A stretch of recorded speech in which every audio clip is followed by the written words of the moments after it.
le célèbre streamer iShowSpeed brutalement attaqué lors de sa tournée africaine en Côte d'Ivoire. C'était une fin d'après-midi, comme tant d'autres dans les rues effervescentes d'Abidjan. Le soleil déclinait lentement derrière les immeubles, inondant la ville d'une lumière dorée qui faisait vibrer les façades colorées, éclairant les marchés, les scooters pressés et les groupes de jeunes qui discutaient avec animation sur les trottoirs. Les bruits de la ville klaxons, discussions, musique, se mêlaient harmonieusement dans un paysage sonore typique de la capitale économique ivoirienne. Ce jour-là, pourtant, un événement d'une toute autre ampleur attirait l'attention d'une foule bien plus grande que d'habitude. Une énergie particulière flottait dans l'air, celle qui précède un moment hors du commun, un moment qui allait immortaliser une scène inédite dans la mémoire collective numérique. Au centre de toute cette agitation se trouvait Darren Jason Watkins Jr., plus connu sous le nom de iShowSpeed, l'un des streamers les plus suivis au monde. Avec des dizaines de millions d'abonnés sur YouTube et une présence explosive sur les réseaux sociaux, Speed était arrivé en Afrique dans le cadre d'une tournée qui avait vite été baptisée Speed Does Africa. Cette tournée n'était pas seulement un voyage promotionnel, elle était devenue une série d'événements publics, de live streams et de rencontres avec des communautés locales à travers le continent. Pour beaucoup, c'était une célébration de la culture, de la musique, de l'énergie de la jeunesse africaine, orchestrée par l'un des créateurs de contenu les plus influents de la génération digitale. Depuis plusieurs semaines, chaque étape de cette tournée avait fait réagir les internautes des danses spontanées dans les rues de Lagos aux célébrations de son 21e anniversaire avec des fans au Nigeria, où il avait franchi le cap des 50 millions d'abonnés sur YouTube. Les vidéos de ces moments de liesse, ces visages riants et ces interactions authentiques avec des habitants avaient été partagées des millions de fois, générant des commentaires enthousiastes dans le monde entier. Mais ce jour à Abidjan, ce qui devait être une simple continuation de cette série de rencontres allait se transformer en un moment chargé d'émotions. Un moment qui captiverait Internet et polariserait les réactions. La scène se déroulait sur une place publique où des dizaines de fans, certains venus de quartiers éloignés, attendaient le passage de Speed depuis des heures. Les réseaux de caméras s'étendaient comme des bras technologiques capturant chaque instant du live stream. Les micros étaient pointés vers la foule, cherchant à prendre le pouls des discussions, des chants, des rires. Speed, vêtu d'un t-shirt blanc et d'une casquette rayonnée d'énergie. Il saluait les gens, répondait aux appels et prenait le temps de rire avec ceux qui s'approchaient de lui.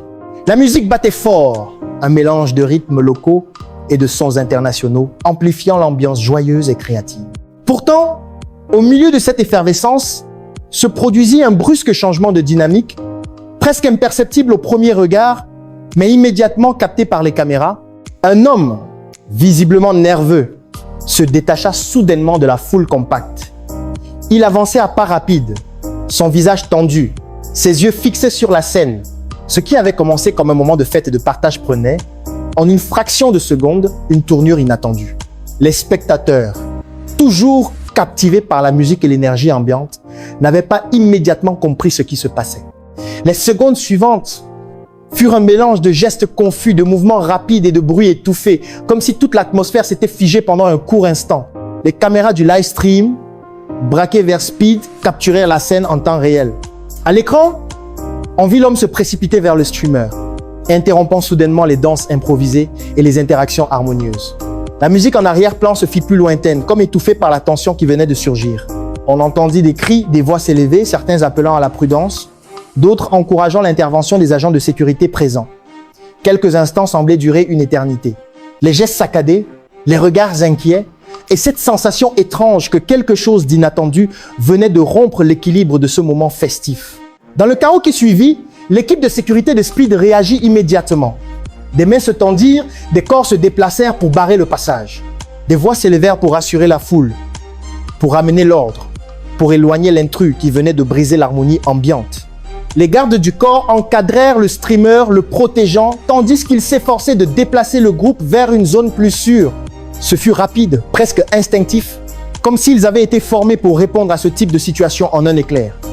Mais ce qui avait commencé comme un éclat de joie s'était transformé en un moment d'incertitude.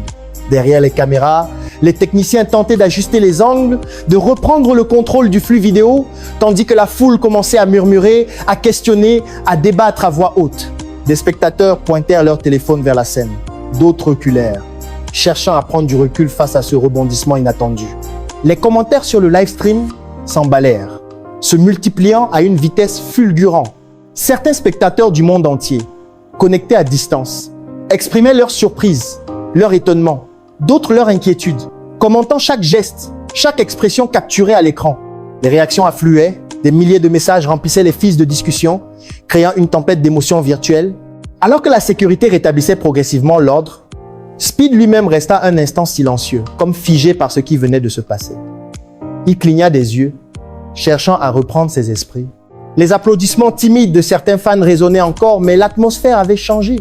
Ce qui était censé être un moment de célébration s'était transformé en un instant de tension où la joie avait laissé la place à l'interrogation. Les caméras continuèrent à tourner, capturant chaque seconde de ce tournant inattendu, tandis que la foule commençait à reprendre lentement ses conversations, ses rires, mais avec une nuance différente, comme si une ombre passagère avait effleuré l'énergie collective. Dans les heures qui suivirent, les images de l'incident circulèrent à grande vitesse sur les réseaux sociaux. Des extraits vidéo furent partagés, revus, décortiqués par des internautes du monde entier. Certains utilisateurs décrivaient l'instant comme un moment choquant, d'autres cherchaient à comprendre les motivations de l'individu qui s'était précipité vers Speed. Les commentaires se succédaient, des conjectures sur ce qui avait poussé cet homme à agir de la sorte, des analyses des images, des spéculations sur la signification symbolique de l'incident. D'autres encore faisaient des parallèles avec d'autres moments de la tournée, parlant de la manière dont la célébrité rencontre parfois des réactions imprévisibles lorsqu'elle est placée dans des contextes humains intenses et spontanés. Des créateurs de contenu commencèrent à produire leurs propres vidéos analytiques, reprenant chaque détail, dessinant des ralentis, commentant les expressions, offrant leur point de vue sur la scène. Des hashtags relatifs à l'incident commencèrent à apparaître sur les plateformes sociales, chacun reflétant une interprétation différente de ce qui s'était passé à Abidjan. Certains internautes saluaient la capacité de Speed à gérer la situation avec calme, d'autres exprimaient leur inquiétude quant à la sécurité des artistes et des personnalités publiques lorsqu'ils interagissent avec des foules massives. Les commentaires ne se limitaient pas aux simples images de l'incident. Ils s'étendaient à des réflexions plus larges sur l'impact des tournées de célébrités internationales, sur les scènes locales, sur les dynamiques culturelles et sociales qui entourent ces interactions et sur la manière dont les phénomènes numériques transcendent les frontières géographiques.